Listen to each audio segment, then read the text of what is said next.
जय भीम. मी पांडुरंग समुद्रलाल आयवळे. पहिल्यांदा मी जाहीर निषेध करतो कालच्या भाजप आणि राष्ट्रवादीच्या बैठकीसंदर्भातला. त्या बैठकीमध्ये सनीनं जे बेताल वक्तव्य केलं त्याचा मी जाहीर निषेध करतो आणि त्यांना सांगतो की समाजाच्या नावाखाली काय असले कृत्य करू नका. आज तुम्हाला माहिती नाही किंवा आहे, पण विनाकारण तुम्ही आज गावचे आपले राजे आहेत, छत्रपतीची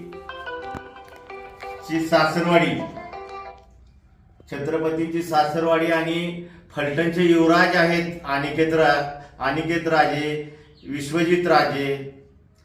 तुम्ही विश्वजित राजेंच्या विषयी बोलला, जे वक्तव्य बोलला आहात त्या वक्तव्याचा मी जाहीर निषेध मंगळवार पेठेच्या वतीनं करत आहे. आणि एक शेवटची वॉर्निंग देतोय किंवा काही समजा इथून पुढं जर राजघराण्याविषयी वाईट काय वक्तव्य केलं तर तुम्ही जे म्हणलाय का नाही घरात जाऊन वळून हाणीन, त्याच्यापेक्षा वाईट गोष्टी करण्यासाठी पांडू आयवळे तयार आहे व पांडू आयवळेंचे कार्यकर्ते बी तयार आहेत.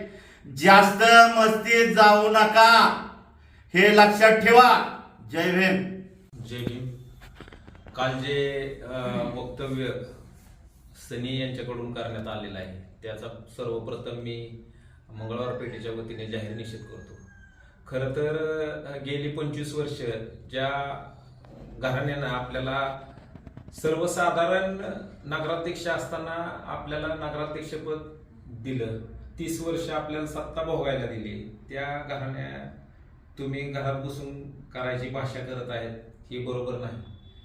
आणि हे मंगळवार पेठेतील लोकांनाही मान्य नाही की आपण जे वक्तव्य केले हे वैयक्तिक वक्तव्य केले, यामागे समाज नाही किंवा आपल्याला जरी प्रतिनिधित्व निवडणुकीच्या माध्यमातून दिलं असलं तरी त्यामागे मंगळवार पेठेतील लोक नाहीत. एवढाच या पत्रकार परिषदेच्या माध्यमातून आम्ही मंगळवार पेठेतील राजे गटाचे जे कार्यकर्ते आहेत यांच्या माध्यमातून हा संदेश पूर्ण तालुक्याला नाही, पूर्ण सातारा जिल्ह्याला देण्याचा प्रयत्न करत आहे. जय भीम. सर्वांना जय भीम, जय शिवराय. या बाईटचा हेतू हेच आहे की काल जी पत्रकार परिषदेत ज्या व्यक्तीनं बेताल वक्तव्य केलं तर त्याचा आम्ही सर्व मिळून जाहीर निषेध करतो. त्या वक्तव्यातून आम्हाला 2 गोष्टी सांगाव्याशा वाटतात की ती वक्तव्य केलं कुणी आणि कोणाबद्दल केलं. याच्याबद्दल केलं की अशा घराण्याबद्दल की जी घराणं राजकीय आणि सामाजिक दृष्ट्या सुसंस्कृत आहे, ज्या घराण्याला छत्रपती सईबाईंचे माहेरघर म्हणलं जातं, छत्रपतींची सासरवाडी आहे, आणि अशा व्यक्तीबद्दल जी फलटण पंचायत समितीचे माजी सभापती होते असताना त्यांनी लोकसेवा केली, अशा व्यक्तीबद्दल हे वक्तव्य केलं गेलं.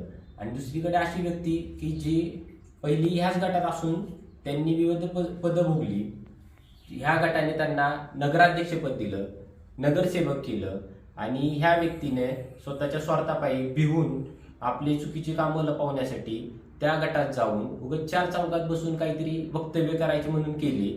त्याला त्या गोष्टीचं गांभीर्य नसताना पक्षश्रेष्ठींनी त्याच्यावरती व्यवस्थित लक्ष देऊन त्याला आत्ताच कंट्रोलमध्ये ठेवायचा प्रयत्न करावा.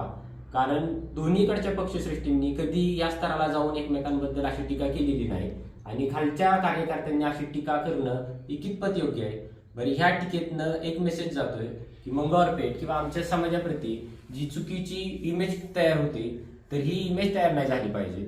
ह्या वक्तव्याचा आम्ही निषेध करतो, आणि अशी व्यक्ती ही पेठीची किंवा समाजाची प्रतिनिधित्व असू शकत नाही.